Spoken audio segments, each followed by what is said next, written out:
बच्चों, आप सभी का स्वागत है आपके अपने YouTube channel Alex coaching classes में। आज हम लोग पढ़ेंगे सेल्फ असेसमेंट, जो मैंने करके आपको वीडियो बना के दिया था। Self assessment 1 2 3 4 5। उसमें कुछ ऐसे सेल्फ असेसमेंट थे जिनके मैंने केस स्टडीज नहीं किया था, क्योंकि बहुत ईजी होता है। तो मैंने सेल्फ असेसमेंट 1 2 के केस स्टडीज तो कर दिया था एक साथ, लेकिन 3 4 5 का छोड़ दिया था। कुछ बच्चों का रिक्वेस्ट था कि सर आप केस स्टडीज का भी वीडियो बना के डाल दीजिए, हम लोगों को प्रॉब्लम हो रही है, हम नहीं कर पा रहे हैं। तो चलिए आज हम आपको सेल्फ असेसमेंट 3 4 और 5 के case studies, only case study, बाकी जो 40 क्वेश्चन है वो ऑलरेडी आपको वीडियो मिल गया होगा, आपने देख लिया भी होगा आई होप। आज सिर्फ हम पढ़ेंगे केस स्टडीज के बारे में, ठीक है। तो चलिए वीडियो स्टार्ट करते हैं। असेसमेंट 3 का केस स्टडीज का क्वेश्चन आपके स्क्रीन पर दिख रहा होगा। यहाँ पर लिखा है, सीमा placed a light bulb at a point O on the ceiling and directly below it placed a table. Now she put a cardboard of shape ABCD between table and lighted bulb. Then a shadow of ABCD is cast on the table as A dash B dash C dash and D dash. C figure, यहाँ पर figure आप देख सकते हो। तो कह रहा है quadrilateral A dash B dash C dash and D dash is an enlargement of ABCD with a scale factor 1:2. Also angle AB equals to 1.5, BC 25, CD 20.4 and DD 2.1 centimetre. Angle आपको given है 105, angle B है 100 degree, angle C 70 और angle D 85 degree. तो देखिए question में बता दिया कि quadrilateral A dash B dash C dash और डी डैश जो है वो ए बी सी डी का ही इनलार्जमेंट है। इसका मतलब ये कि ये दोनों क्वाड्रिलेटरल सिमिलर होंगे, है ना। अगर दोनों क्वाड्रिलेटरल सिमिलर होंगे तो आपने पढ़ा था सिमिलरिटी ऑफ ट्रायंगल में कि अगर दो शेप सिमिलर होता है तो उसके एंगल इक्वल होते हैं और साइड का रेशियो प्रोपोर्शन होता है। तो उस तरीके से क्या हो जाएगा आपको कि एंगल ए जो है वो इक्वल हो जाएगा एंगल ए डैश के, है ना। एंगल बी इक्वल हो जाएगा आपके एंगल बी डैश के, एंगल सी इक्वल हो जाएगा सी डैश और एंगल डी इक्वल हो जाएगा डी डैश के। यहाँ तक क्लियर है? ओके। और दूसरा क्या होगा, दूसरा A B by A dash B dash is equals to B C by B dash C dash equals to C D by C dash D dash must be equals to D A by D dash A dash equals to 1/2। Clear है यहाँ तक? क्योंकि A B C D और A dash B dash C dash D dash ये जो है similar होंगे। तब आपसे क्वेश्चन क्या पूछ रहा है, what is the measurement of angle A, angle A dash. तो देखो एंगल ए का मेजरमेंट कितना था 105 डिग्री, तो ए डैश का कितना होगा, ये भी होगा 105 डिग्री। क्लियर है? चलिए आगे बढ़े। नेक्स्ट आपसे पूछ रहा है what is the length of A dash B dash, what is the length of A dash B dash. अब देखिए ध्यान से, मैंने बोला आपको A B by A dash B dash is equal to 1/2। इस दोनों को कंपेयर कर लीजिए। तो देखो ए बी का वैल्यू आपको गिवन है कितना 1.5 by A dash B dash equals to 1/2। बेटा क्रॉस मल्टीप्लाई कर लो आप, तो ये हो जाएगा A dash B dash equals to 3 centimetre. तो इसमें देखिए कौन सा ऑप्शन है आपका, ऑप्शन बी करेक्ट है। ओके नेक्स्ट, नेक्स्ट है आपका what is the sum of angle of quadrilateral A B C A dash B dash C dash and D dash.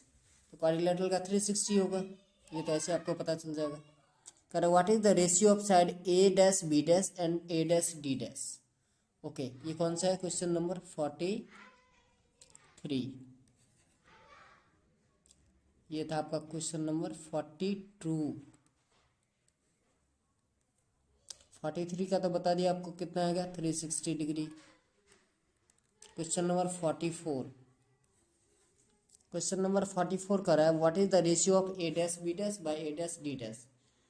तो देखिए पहले ए डैश बी डैश अभी just मैंने आपको निकाल के दिखाया, कितना है 3 सेंटीमीटर।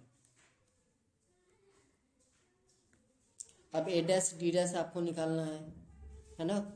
तो देखिए A D by A dash D dash equals to हो जाएगा आपका 1/2। 1/2 के साथ कंपेयर करना है।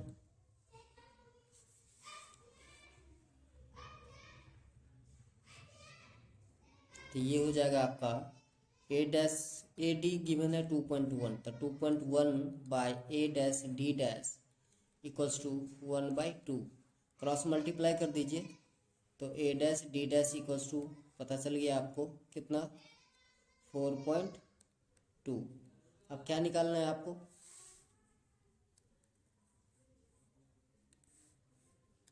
आपको निकालना है A dash B dash by A dash D dash. A dash B dash कितना आ गया आपका 3/4.2। 4.2 डेसिमल हटा दीजिए तो 0 आ जाएगा। अब 6 5 जा 30 और 6 7 जा 42, तो ये हो गया आपका 5:7। ठीक है, तो यही आपका आंसर हो गया। यहाँ पे देखिए 5:7, ऑप्शन ए करेक्ट है। देन कह रहा है what is the sum of angles C dash and D dash. तो सी डैश और डी डैश का उतना ही वैल्यू होगा जितना angle C plus D. Angle C आपका 70 डिग्री था और एंगल डी 85 डिग्री था, दोनों को प्लस करो तो 155 डिग्री आएगा। तो ये आपका ऑप्शन नंबर सी सही है। चलिए next case studies. Case studies 2 कह रहा है Vijay is trying to find the average height of a tower near his house. He is using the properties of similar triangle. The height of Vijay house is 20 meter. When Vijay house cast a shadow is 10 meter long on the ground. At the same time, the tower cast a shadow of 50 meter long on the ground and the house of Vijay cast 20 meter shadow on the ground. ध्यान से देखिए, विजय का जो घर है ये विजय का घर है, उसके बाद अजीत के घर भी है और एक टावर है। ये तीनों में तीनों का हाइट और शैडो, इसमें यूज किया गया है सिमिलर ट्रायंगल। तो सिमिलर ट्रायंगल तो आपको पता ही होगा कि सिमिलर ट्रायंगल में क्या होते हैं कि आपका एंगल सारे इक्वल होते हैं, क्रॉसपॉन्डिंग एंगल। सारे एंगल का मतलब कहने का मतलब है मेरा क्रॉसपॉन्डिंग एंगल इक्वल होते हैं और साइड का रेशियो प्रोपोर्शनल होता है। तो देखिए क्या क्या गिवन है वो हम लिख लेते हैं और आगे फाइंड आउट करेंगे। कह रहा है what is the height of the tower. तो हाइट ऑफ टावर क्या है ये आपको निकालना है, ठीक है ना। तो देखिए ये है सबसे पहले विजय का घर। तो विजय के घर का हाइट आपको गिवन है कितना 20 मीटर। तो ये है आपको 20 मीटर और शैडो कितना दे रहा है 10 मीटर। ठीक है, इस टावर का देखिए, तो आप देखिए जब इस दो को अगर एक ट्रायंगल के रूप में आप सोचें, ये देखिए ऐसे, और विजय के हाउस को भी एक राइट एंगल ट्रायंगल के बारे में सोचें, तो क्या होगा height of Vijay house by height of tower equals to हो जाएगा shadow of Vijay house by shadow of tower. यही होगा ना। ओके, इससे हम जो है फाइंड आउट कर सकते हैं।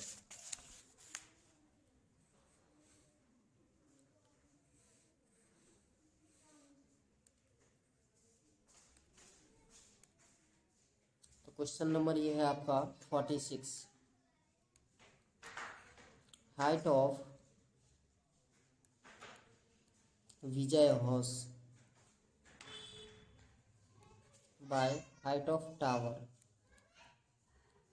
Is equals to shadow of Vijay house by shadow of tower. निकाल सकते हैं हम, इजी है।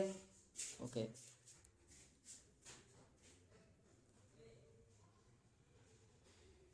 तो देखिए ये हो जाएगा आपका 20,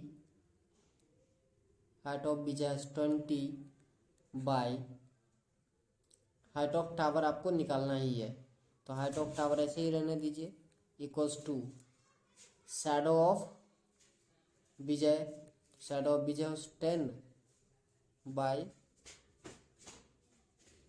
50, क्रॉस मल्टीप्लाई कर दीजिए, या 10 1 जा 10, 10 2 जा 20, ये भी हो गया। तो height of tower is equals to आपका आ गया 52 जा 100 सेंटीमीटर। यही हो गया आपका आंसर।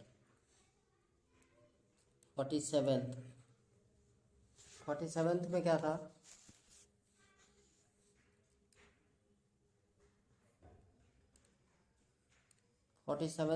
ये तो 100 मीटर आ गया। ओके 47 क्वेश्चन कर रहा है आपका, what will be the length of the shadow of tower when Vijay house cast a shadow of 12 metre. कह रहा है कि अगर 12 मीटर आ जाए तो क्या होगा। तो ये तो बहुत आसान है, यहीं पे मैं कर देता हूँ। देखिए ना, ये आ गया 20/12 इज इक्वल्स टू 100, ये हाइट ऑफ टावर है, बाय एल, क्रॉस मल्टीप्लाई कर दीजिए, 25 जा 100, सो 12 5 जा 60।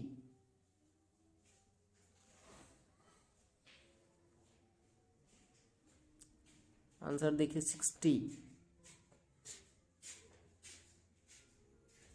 क्या था, what will be the height of the shadow of the tower when Vijay house cast a shadow of 12 metre.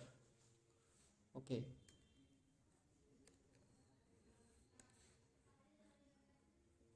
देखिए अभी हम जो निकाल रहे थे,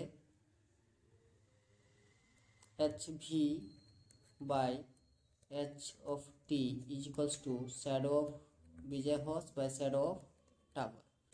ओके तो height of Vijay house 20 by height of tower 100 निकला आपका, is equals to 12 by side of tower. तो ये हो जाएगा आपका 25 जा 100, सो 12 5 जा 60।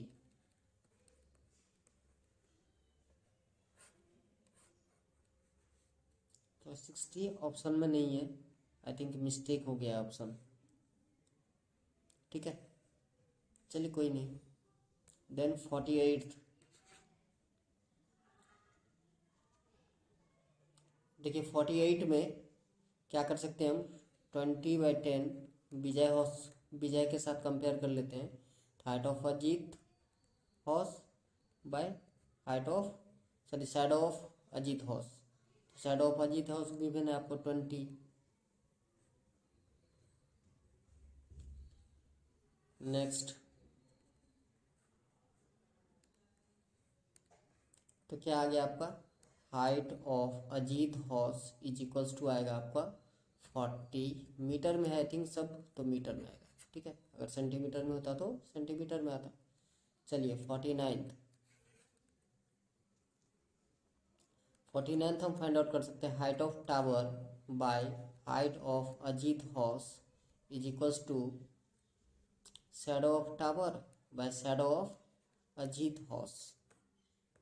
तो देखिए 100/40 इज इक्वल्स टू हो जाएगा आपका 40 by shadow of Ajit house. तो देखिए चाहो तो क्रॉस मल्टीप्लाई कर सकते हो आप, तो shadow of Ajit house equals to आपका आंसर आ जाएगा 40 × 40 डिवाइडेड बाय 100, 0 0 कैंसिल आउट, तो ये हो गया आपका 16 मीटर। ये हो गया आपका 49 का आंसर। चलिए 50th क्वेश्चन है, जिसमें हमको निकालना था शैडो ऑफ विजय हाउस। ठीक है,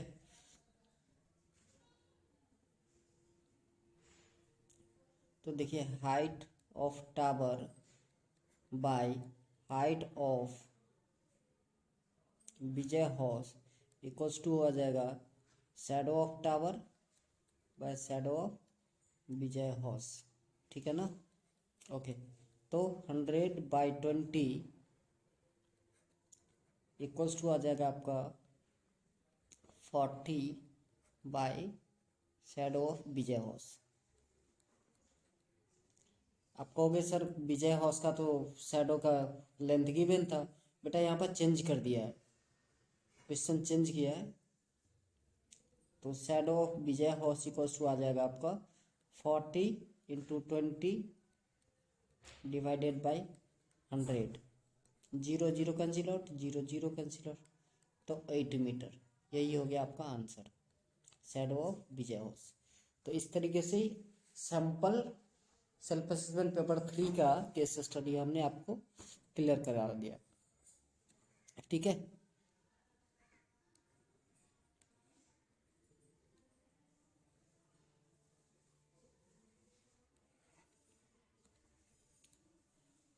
अब देखिए ये है आपका सेल्फ असेसमेंट 4,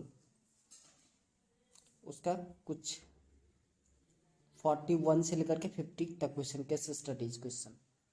करा to enhance the reading skill of grade 10th student, the school nominated you and 2 of your friends to set up a class library. There are 2 sections, section A and section B of grade 10th. There are 32 students in section A and 36 students in section B. Question आपसे पूछ रहा है what is the minimum number of books you will acquire for the class for the library so that they can be distributed equally among students of section A and B. तो देखिए जब ये मैंने आपको एक ट्रिक बताया था कि अगर मिनिमम लिस्ट लो ये सब हो तो आपको एलसीएम करना है। तो 32 और 36 का एलसीएम करना है आपको क्वेश्चन नंबर 41 के लिए। तो 32 एंड 36 2 से डिवाइड होगा, 16 2 जा 32 और 18 2 जा 36, अगेन 2 2 8 जा 16, 2 9 जा 18। आप चाहो तो यहीं पे भी छोड़ सकते हो, 8 और 9 किसी सिंगल टेबल में, 2 2 जा 4 4 8 4 जा 32 32 9 जा आ गया 288। तो आपका ऑप्शन सी करेक्ट है। कह रहा if the product of two positive integer is equal to the product of their HCF and LCM is true, then HCF of 32 and 36, 32 और 36 का एचसीएफ 4 आएगा। देखिए एचसीएफ तो आपको फाइंड आउट करना आता होगा आई थिंक बहुत अच्छे से। 32 1 जा 32, 4 4 से 32 को डिवाइड करेंगे, 4 8 जा 32।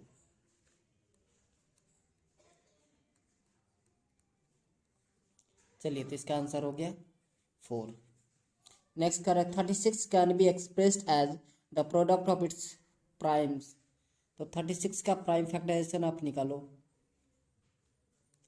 43 36 2 18 आ जाएगा, फिर 2 से 9, 3 से 3 3 जा 9, तो ये हो जाएगा आपका 2 का स्क्वायर इंटू 3 का स्क्वायर।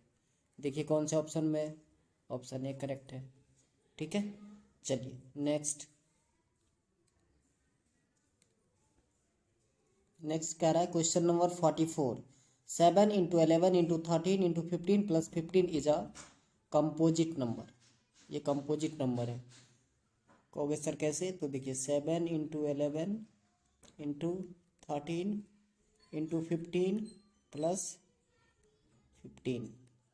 अब देखो आप यहाँ से 15 कॉमन ले सकते हो, 15 कॉमन लोगे तो क्या बचेगा 7 इंटू 11 इंटू 13 प्लस का 1। अब देखिए ये नंबर एक तो 15 से डिविजिबल होगा, एक 1 से डिविजिबल होगा, और एक ये पूरे जो नंबर है इससे भी डिविजिबल होगा। इसका मतलब क्या है कि ये कंपोजिट नंबर। अब कह रहा है इफ, नेक्स्ट क्वेश्चन है 45, ये था आपका 44।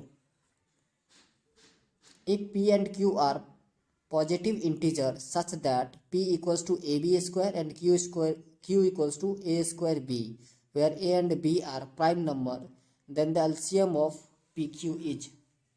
देखिए बहुत आसान है। p इक्वल्स टू क्या था a b स्क्वायर, और q का वैल्यू क्या है, q का वैल्यू है a स्क्वायर b। तो मैंने आपको बताया था कि एलसीएम जब बोला जाएगा तो जो मैक्सिमम दोनों पावर, दो जो वेरिएबल है यहाँ पर ए और बी, उसका जो मैक्सिमम पावर का वही होगा, means A square B square. आपका ऑप्शन सेकंड सही है। Question number 46 to 50 case studies 2 है। कह रहा है basketball and soccer are played with a spherical ball even through an athletic dribbles the ball in both sports. A basketball player uses his hand and a soccer player uses his feet. Usually, a soccer is played outdoors on a large field and basketball is played indoor on a court made out of wool. The projectile path trace of soccer ball and basketball are in the form of a parabola representing quadratic polynomial। तो देखिए तो सबसे पहला question पूछ रहा है the shape of the path traced shown in. ये देखिए पाथ है, ये ट्रेस्ड जो आप देख रहे हो ऐसे, ये क्या है, एक पैराबोला है। ये ऑप्शन डी करेक्ट है। Correct. The graph of parabola open upward if, तो अपवर्ड ओपन होगा यदि ए का वैल्यू ग्रेटर देन 0 होगा, क्योंकि ए का वैल्यू तो 0 हो नहीं सकता। देखिए a x square plus b x plus c equals to 0, ये होता है क्वाड्रेटिक इक्वेशन का फॉर्मूला। क्वाड्रेटिक पॉलिनोमियल अगर कहेगा तो x square plus b x plus c. इसमें बेटा ए कभी भी 0 नहीं हो सकता। ए अगर आप लेस देन 0 लिखते हो, मतलब ए का वैल्यू अगर लेस देन 0 होता है तो आपका डाउनवर्ड खुलेगा, डाउनवर्ड ओपन होगा, और ए अगर ग्रेटर देन 0 होगा तो अपवर्ड ओपन होगा। ठीक है, ओके। नेक्स्ट क्या रहा question number 48, observe the following graph and answer. चलिए ग्राफ तो ऑब्जर्व कर लिया, अब आंसर,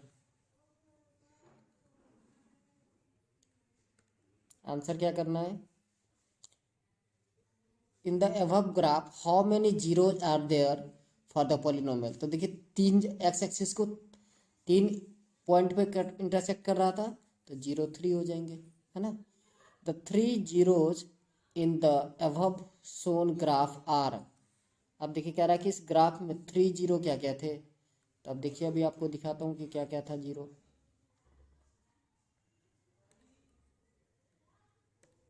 देखिए एक तो है -3 -1 और 2, 2 -1 -3।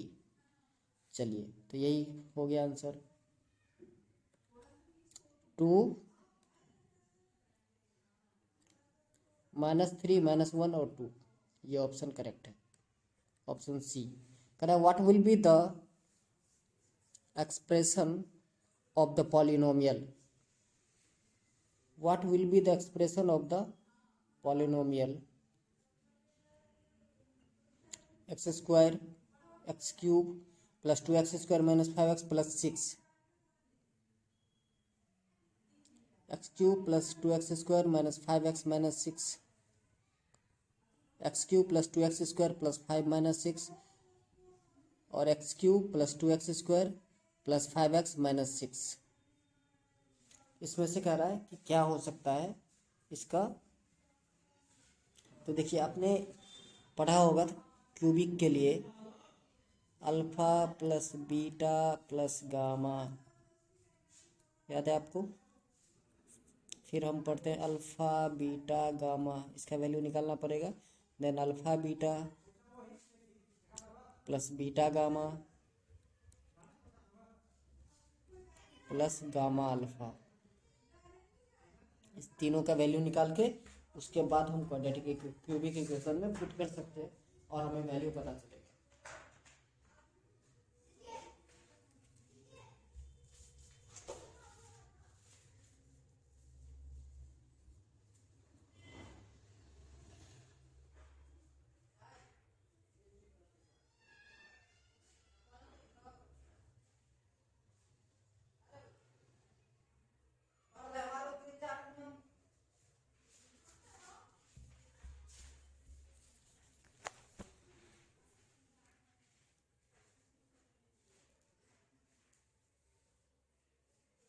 फॉर्मूले याद आए आपको?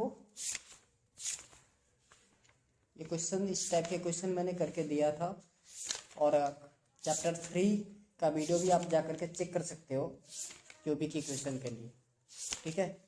वहाँ भी मैंने बताया था आपको, और जो क्वाड्रिलेटरल पढ़ाते हैं वहाँ भी, वहाँ से भी आप देख सकते हो कि क्यूबिक के लिए क्या होता है, क्वाड्रेटिक एक्सटर्नल फॉर्म क्या होता है, ये सब सारे चीज़ डिस्कस किए थे। सिर्फ अभी हम क्या करेंगे कि वैल्यू पुट कर देंगे और आपको समझ में आ जाएगा कि क्या होता है। तो चलिए स्टार्ट करें। तो अल्फ़ा बीटा गामा क्या क्या वैल्यू था, -3 -1 और 2। तो ये हो गया आपका -3 प्लस -2 प्लस 2।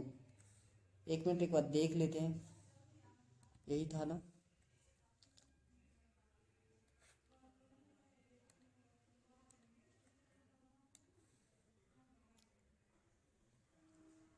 यस, यही है।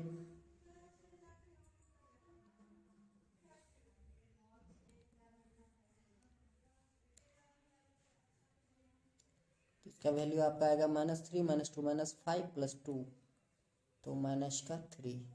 Alpha into beta into gamma, ये आ जाएगा आपका 3 2 जा 6, 6 2 जा 12, और alpha beta plus beta gamma plus gamma alpha, तो ये हो गया 3 2 जा 6 -4 -6, तो माइनस का 4, ठीक है। What will be the expression for the polynomial? ये तो कोई ऑप्शन मैच नहीं कर रहा, I think.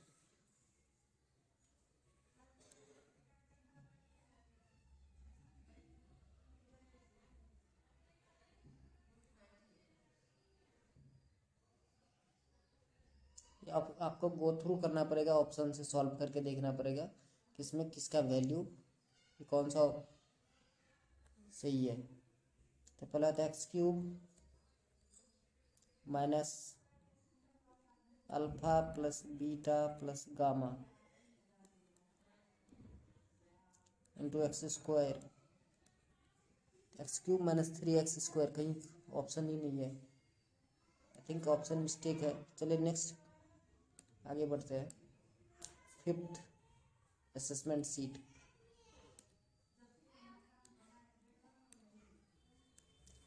Fifth assessment seat case studies आपके क्वेश्चन आपको देख रहा होगा। कह रहा है कि हाईवे है और उसका अंडरपास जो है वो पैराबोलिक शेप में है, ठीक है। तो कह रहा है parabola is the graph that results from px = x² plus bx plus c। Parabola are symmetric about a vertical line known as the axis of symmetric. कह रहा है if the highway overpass is represented by x² - 2x - 8 then its zero जार। इसका zero निकाल दीजिए, तो zero क्या हो जाएगा, x² - 2x - 8। Question number 41 equals to 0, 8x² आएगा आपका, तो x² - 4x प्लस का 2x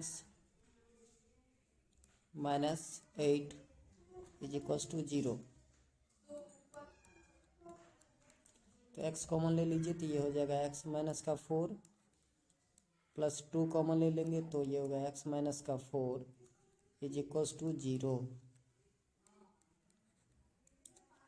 x minus 4 equals to 0, so x equals to plus का 4। फिर दूसरा देखिए x plus 2 equals to 0, so x equals to minus का 2। तो देखिए 4 कॉमा माइनस का 2 कौन सा ऑप्शन है? Option B. कह the highway overpass is represented graphically. Zero of polynomial can be express graphically. Number of zero of polynomial is equals to number of points where the graph of polynomial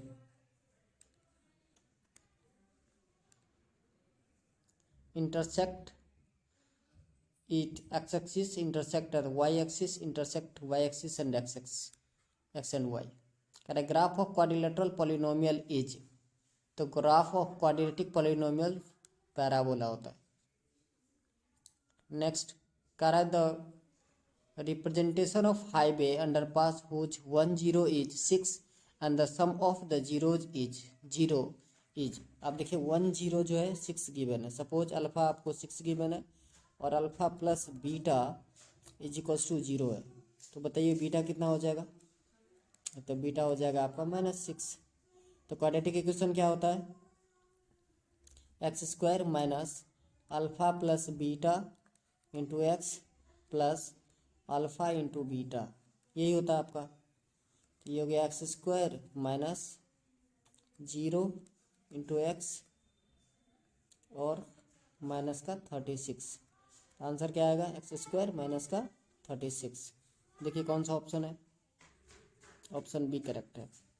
correct number of zero of polynomial F of X equals to X minus 2 का whole square plus 4 can है is, can have is, तो 2 होगा। ये quadratic equation है तो 2 होगा।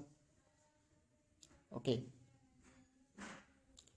अब last question number 45, 46 से 50 के लिए कह रहा है कि Ayush start walking from his house to office. Instead of going to the office directly ही goes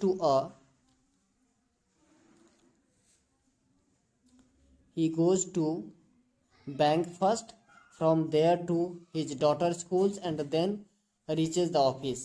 Assume that all distance covered are in straight line. If the house is situated at 24, bank 58, school 1314, ये coordinate given है आपको, and office at 1326 are coordinate are in kilometer. Then कह रहा है what is the distance between house and bank? House और bank के बीच में कितना डिस्टेंस है? तो देखिए एक नया पेज ले लेते हैं हम और यहाँ पर हाउस को एच से दिखा देते हैं। फिर है आपका बैंक, उसके बाद क्या है डॉटर स्कूल एस ले लेते हैं और ऑफिस ओ ले लेते हैं। ठीक है, अब सबका कोऑर्डिनेट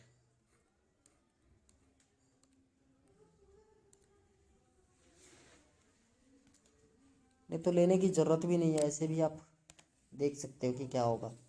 क्या बोला? Distance between house and bank. House कहाँ है? ये 24 और बैंक है ये आपका 58। तो देखो 5 माइनस 2 3 का स्क्वायर और 4 माइनस 8 माइनस 4 का स्क्वायर, 3 का स्क्वायर 9, 4 का स्क्वायर 16, 9 प्लस 16 25, रूट निकालोगे तो 5 आ जाएगा। यही हो गया आंसर। करें what is the distance between daughter house and bank. Bank और डॉटर हाउस देखिए 13 माइनस 5 8 का स्क्वायर और 14 माइनस 8 6 का स्क्वायर, 8 का स्क्वायर 64, 6 का स्क्वायर 36, दोनों को प्लस करोगे रूट 100 का 10 आएगा। ऐसे ही देख के आप टिक कर सकते हो। Third what is the distance between house and office. House से ऑफिस, ये रहा ऑफिस ये हाउस। देखिए 13 माइनस 2 11 का स्क्वायर प्लस 26 माइनस 4 मतलब 22 का स्क्वायर, 11 का स्क्वायर प्लस 22 का स्क्वायर, इसका रूट ओवर 11 का स्क्वायर हो गया 121 प्लस 20 का स्क्वायर हो गया 22 जा 44 4 22 जा 44 46,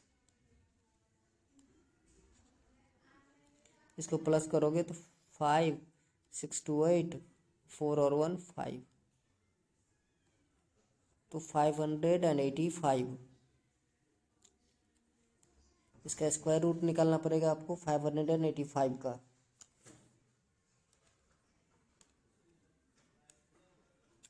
585 का स्क्वायर रूट, तो 2 जा 4 185, 2 प्लस कर दो आप 4 4 4 जा 176, 9 आ गया, कैंसिल आउट। 4 प्लस कर दीजिए तो 4 8, डेसिमल लगाओगे 2 जीरो आएंगे, 1 जा 481, 9 9 माइनस 8 1 8 माइनस 4 4, डबल जीरो आ जाएगा, 482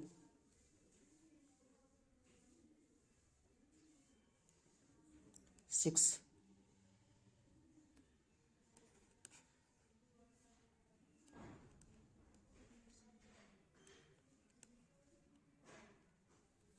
ट्वेंटी 24.1 समथिंग, देखिए क्या ऑप्शन में है।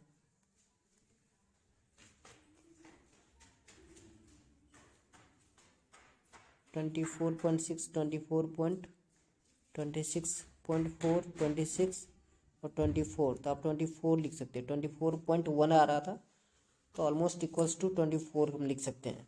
Correct. What is the total distance travelled by Ayush to reach the office? Office reach करने के लिए कितना डिस्टेंस ट्रेवल करना पड़ा? तो सबसे पहले हाउस टू बैंक देखिए कितना आया 5। Okay, bank to daughter, bank to daughter ये कितना आया 10 किलोमीटर, तो 10 और 5 15 किलोमीटर हो गया टोटल डिस्टेंस। अब यहाँ से यहाँ आने के लिए 13 माइनस 13 जीरो का स्क्वायर, 26 माइनस 14 मतलब 12 का स्क्वायर, तो 12, तो टोटल हो गया 27 किलोमीटर। आपका ऑप्शन डी करेक्ट है। What is the extra distance travel by Ayush? तो आयुष के द्वारा कितना डिस्टेंस ज़्यादा ट्रैवल किया गया? देखिए टोटल 27 है और ये 20, यहाँ से ये जाता तो 13 माइनस 2 11 का स्क्वायर और 24 किलोमीटर है, तो 2 किलोमीटर कह सकते हैं हम। यहाँ पर तो कोई ऑप्शन एग्जैक्ट ऑप्शन कोई भी नहीं है, नॉन ऑफ दीज भी लगा सकते हो आप। चलिए, तो यही था आपका 5 केस स्टडीज। आशा करता हूँ कि आपको अच्छे से समझ में आया होगा। आज के लिए बस इतना ही, मिलते हैं नेक्स्ट वीडियो में। जय हिंद, जय भारत।